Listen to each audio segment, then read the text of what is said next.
The 720th edition of the MMA Gambling Podcast on the Sports Gambling Podcast Network is brought to you by Underdog Fantasy. Sign up with promo code MMASGPN to get a 50% deposit bonus of up to $1,000. And we're brought to you by Rebet, a new sportsbook available in 45 states. Download Rebet in your app store and use promo code SGPN for a 100% deposit match up to $100.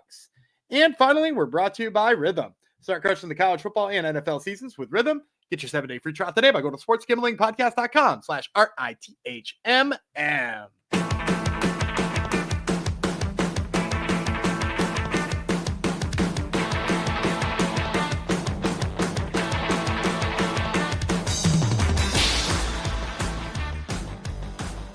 Hadji, ho, degenerinos. Welcome to episode 720 of the MMA Gambling Podcast on the Sports Gambling Podcast Network, dedicated to Anna Palacios.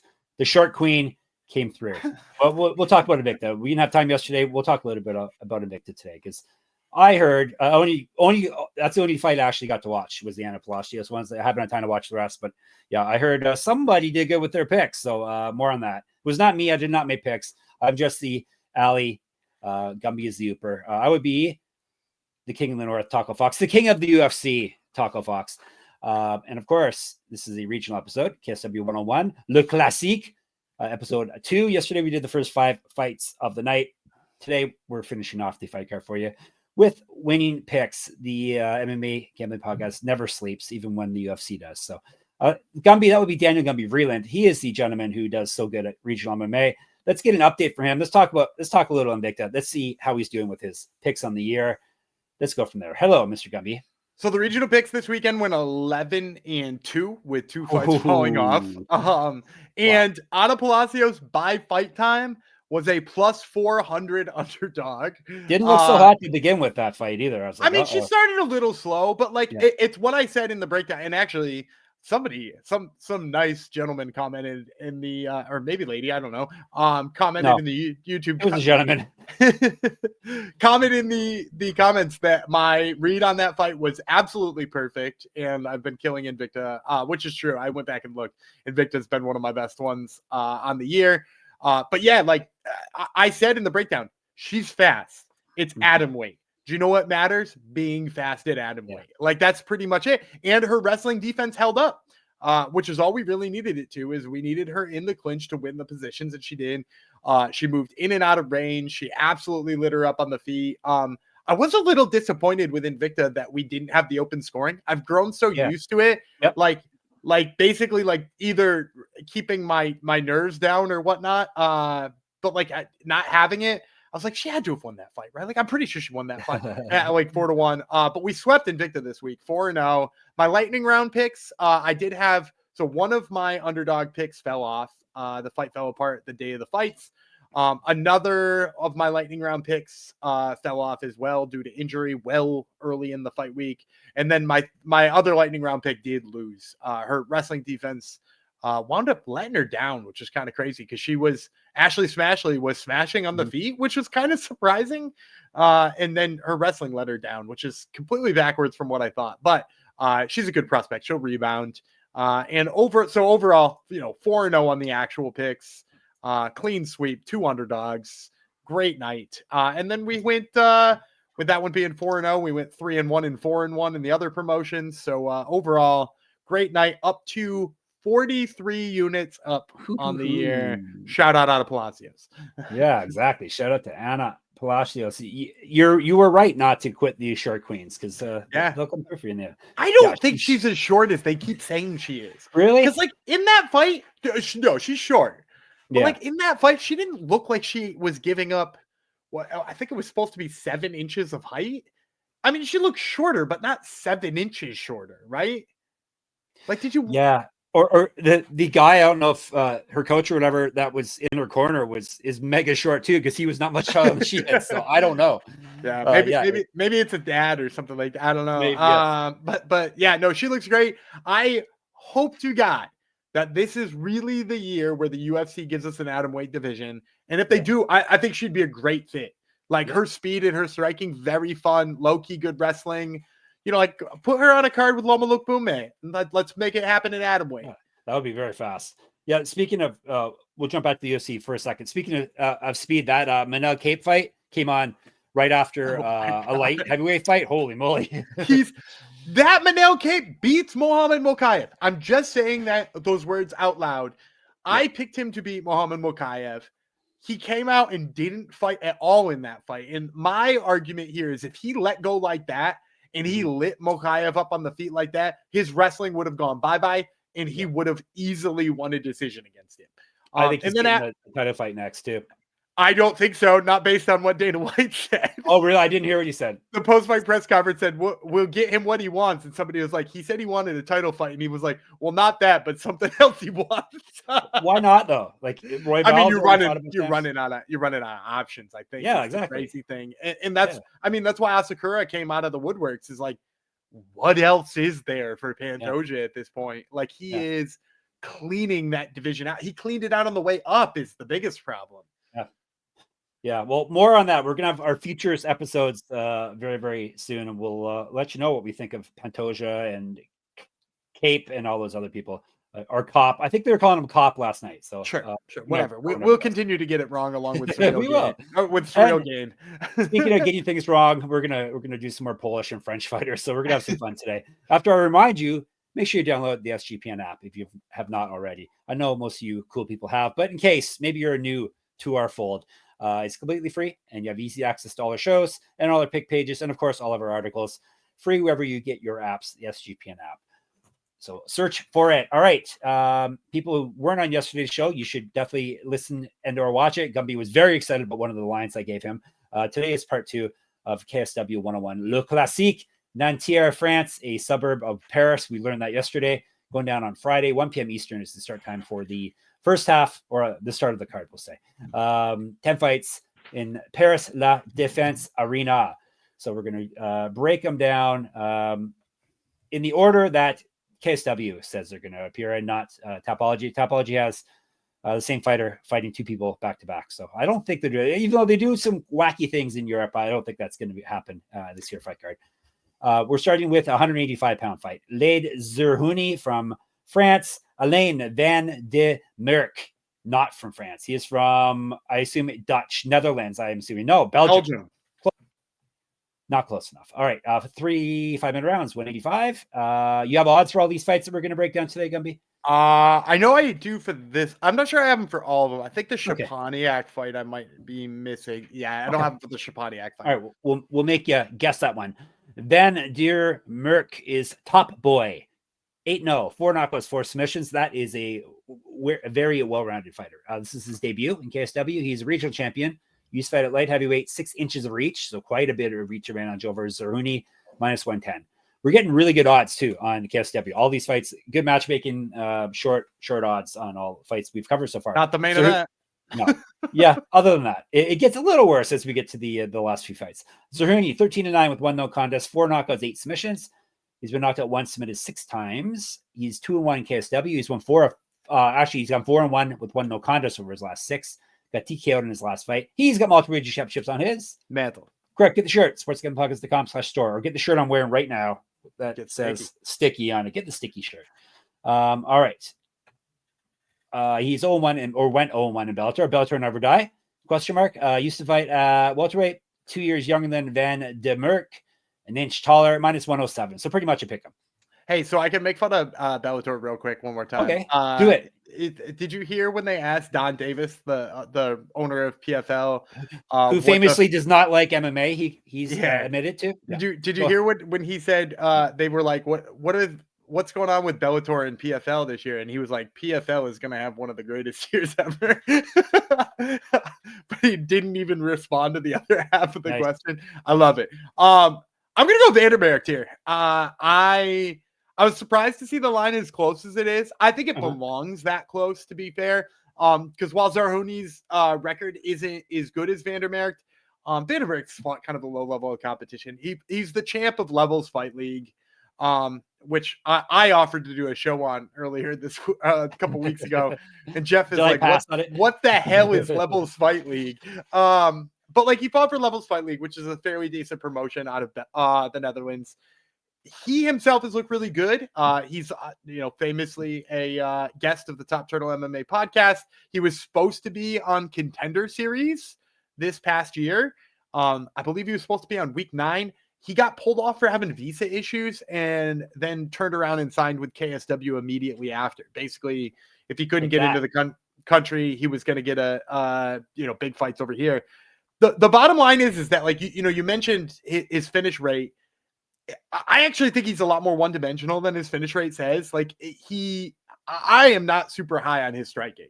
I think his striking leaves a little bit to be desired. He's a little bit slow there. He seems unsure of himself, but his top game on the when he's grappling is nasty.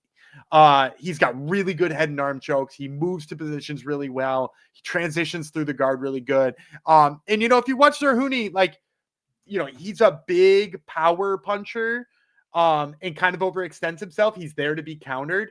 And actually, like, the reason Merckt has some KOs on his record is because some people have overextended themselves and he's like good enough to counter them. I think he's less good at being first, but I think he's good enough here in the grappling, and he should stay out of the way of the big bombs from Zerhouni. Then he should be able to get his grappling going. So give me Alain Merckt. It's a slight dog, you said? Minus 110 against minus 107. So I guess technically he's a favorite.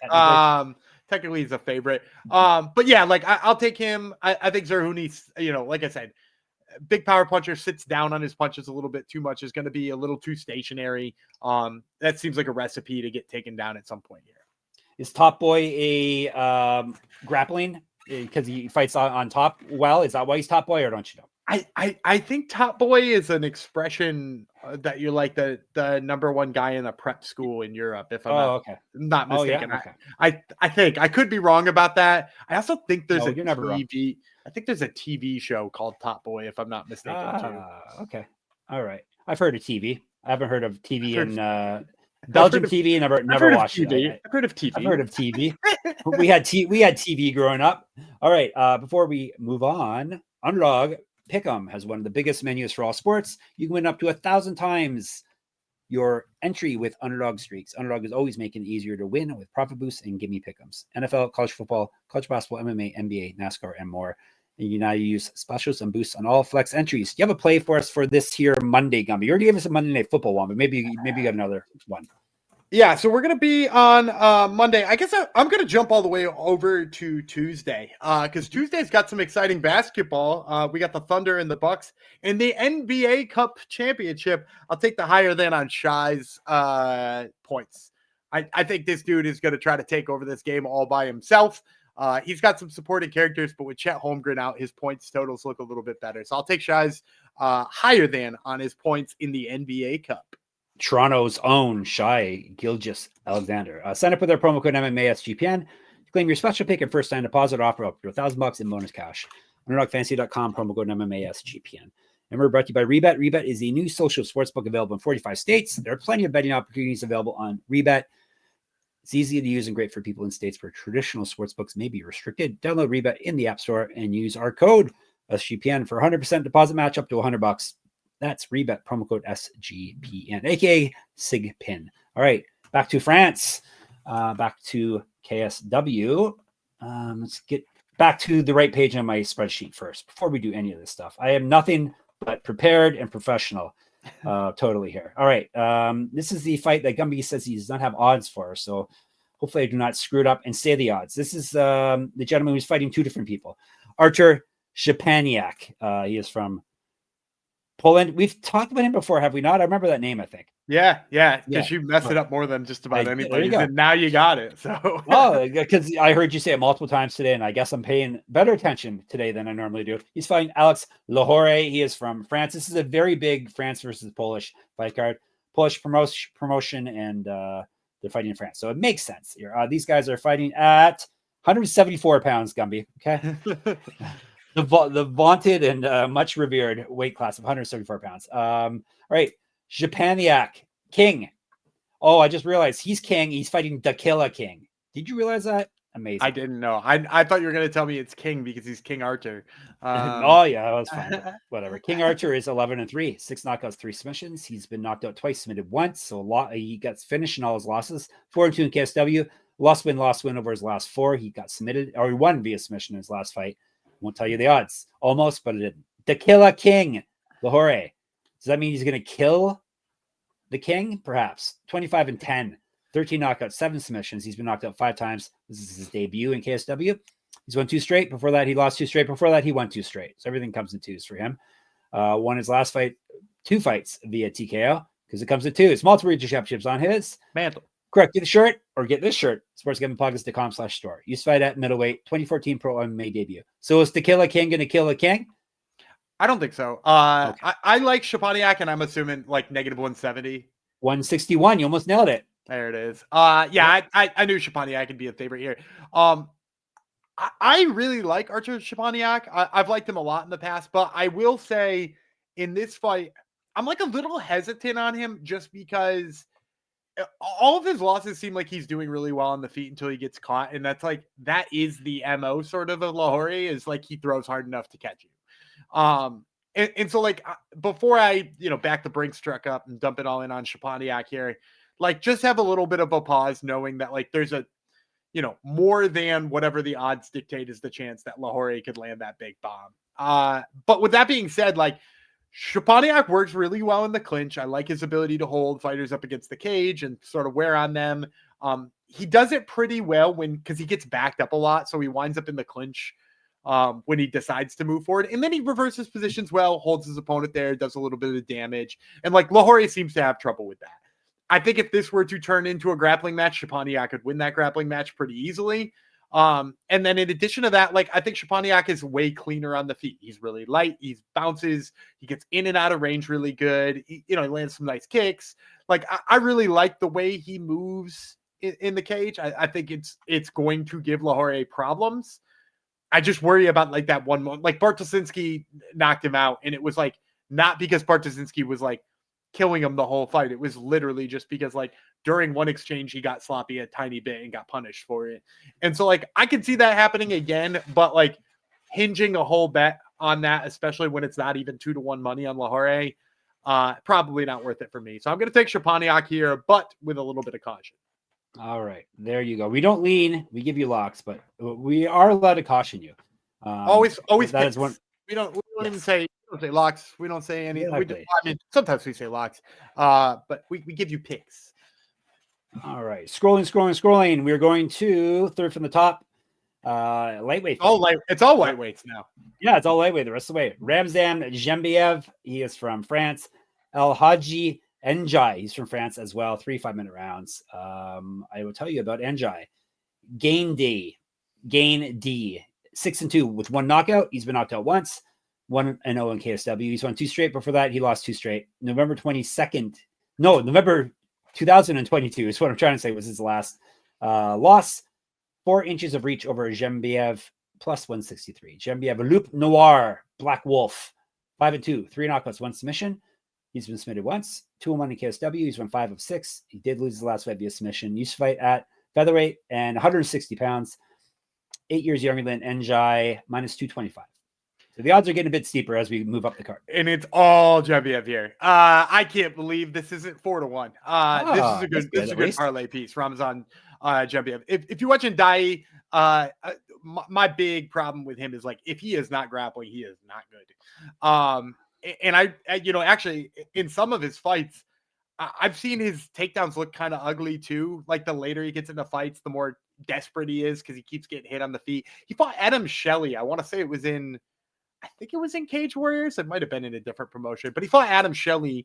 And like in that fight, Adam Shelley had his way with him on the feet, which is like kind of alarming because I think of Shelley as being a little bit better of a grappler too. And to the point where like Ndiaye just kept like desperately shooting for the legs and like not getting there and like, coming up real short. So I think the more he's on his feet, the worse it's going to be because he's going to get hit here with Jembiev. And like Jembiev has, first of all, he's coming off of an absolute bomb of a head kick knockout, or maybe that was 2 fights ago. That might have been 2 fights ago. Absolute bomb of a head kick knockout that I watched in preparation for this fight. When he hits you with that kick, it is thunderous. He's got a real nice jab that he uses pretty well. I've seen him catch people's kicks and take them down. I don't think that's like something he's going to do here because I think he just doesn't want to be on the ground with Ndiaye, but it like shows he's got a little bit of wrestling.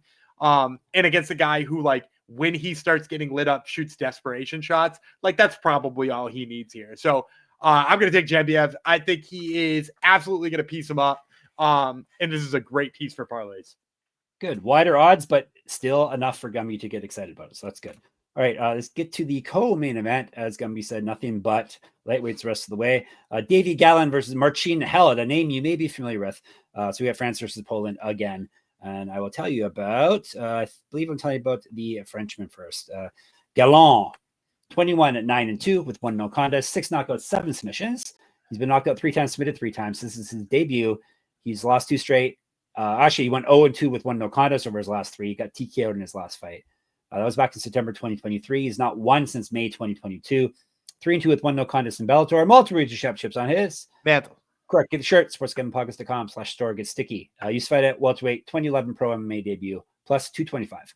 Held 29-10. 4 knockouts, 15 submissions. He's been knocked out twice, submitted once. 1-1 in KSW. He's gone win over his last 3. 2-3 over his last 5. He went 2-2 in PFL. 1-3 in the UFC. 11-3 in Bellator.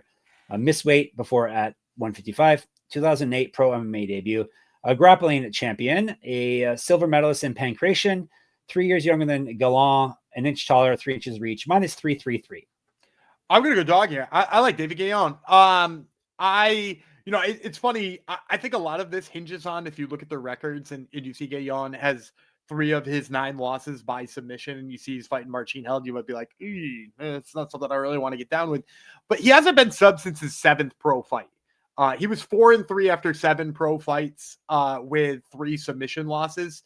And then in the next 11 years has not been submitted again. Which just like, to me, tells you like he fixed whatever was going on there.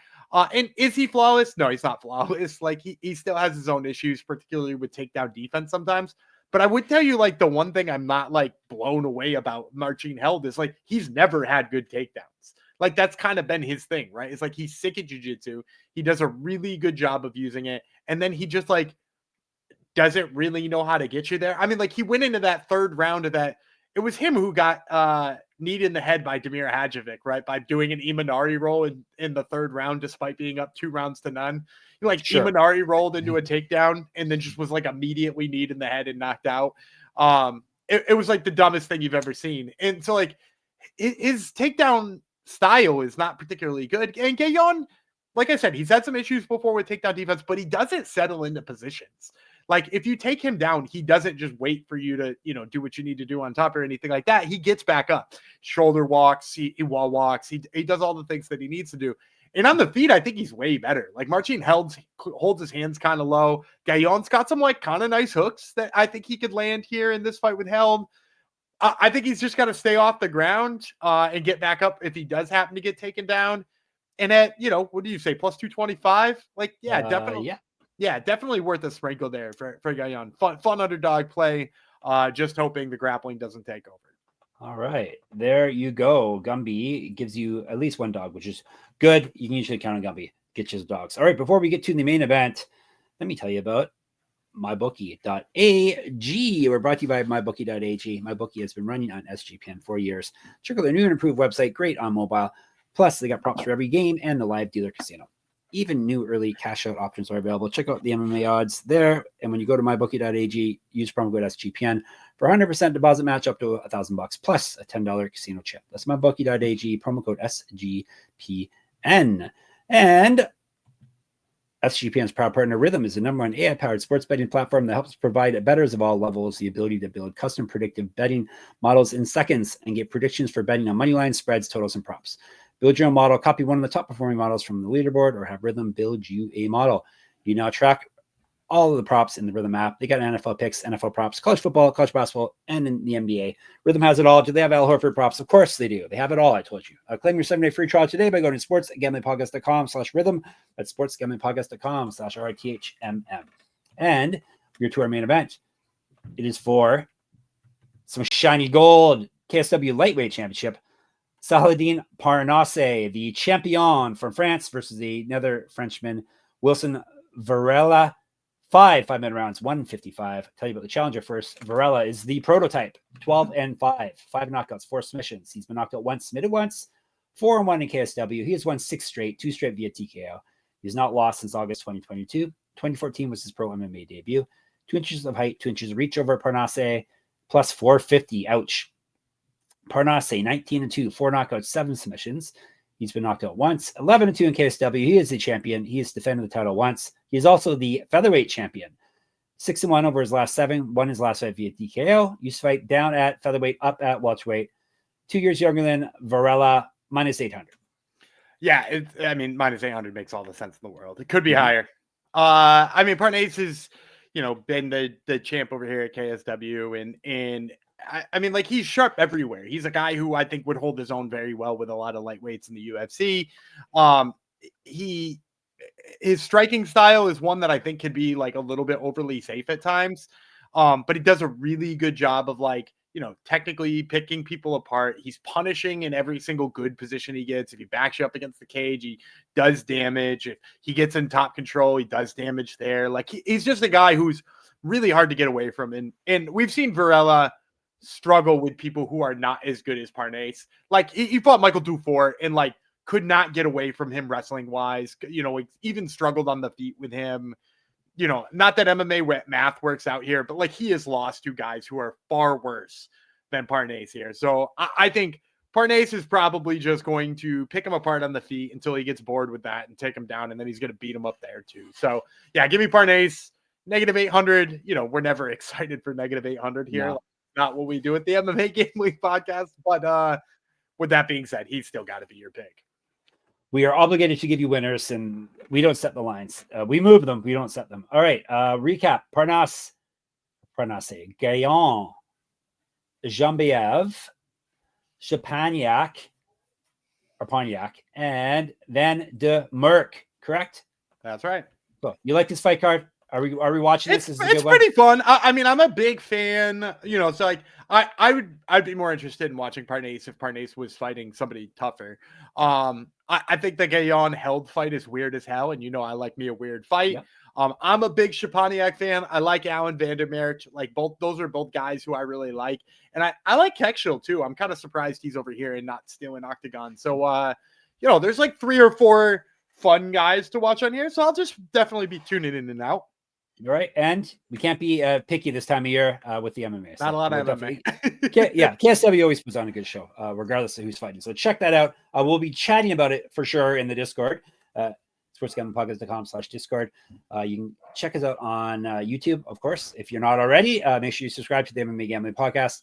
Twitter, SGPN MMA. He's going to be reeling. I'm Jeff Fox, writer there. And on Instagram, same handle. Check out my Substack. It is still up and running, even though the UFC is not. moneymma.substack.com. Gumby's got Top Turtle MMA podcast. He promises some Octagon fighters on his episodes coming up. So check out that. And of course, sportsgamblingpodcast.com, sportsgamblingpodcast.com/store, sportsgamblingpodcast.com/Patreon. And Gumby will bid you farewell until tomorrow, a futures episode coming down the pipe. All right, I'm Dana Gumby Freeland. He's Top Boy Jeff Fox, and we will see you tomorrow.